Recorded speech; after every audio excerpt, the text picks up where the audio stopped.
ఈ రోజు కక్ష సాధింపు చర్యకు పోవద్దనే ఉద్దేశంతో చంద్రబాబు గారు చట్టాలు తన పని తను చేసుకోవాలని ఎవరి మీద గతంలో ఆదరబాదరగా గోడలు దునికి దర్వాజలు బలగొట్టి అరెస్ట్ చేయలేదు.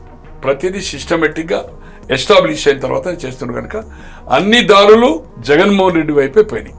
అవును, September last week October final stage కి వచ్చింది. ఇంకొక 2 ఛార్జ్ షీట్ 2 వేశారు, ఒకటో 2 వేస్తారు. దాంట్లో జగన్మోహన్ రెడ్డి అనేది క్లారిటీగా ఎస్టాబ్లిష్ అవుతుంది. అతన్ని బంధించే అవకాశం ఉంది.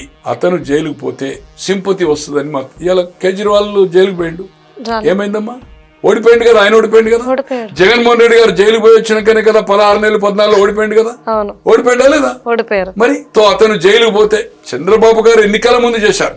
ఇంకా 3-4 సంవత్సరాలు ఉంది కనుక ఆంధ్రలో. ఇప్పుడు అతను చట్ట ప్రకారము పరిధిలో సిస్టమేటిక్ ఉంది కనుక 20 రోజులక అక్టోబర్ దసరా దివాళీ చేసుకొని తర్వాత అతను అరెస్ట్ చేస్తే వైఎస్ఆర్ పార్టీ అనేది కనుమరుగైపోతుంది.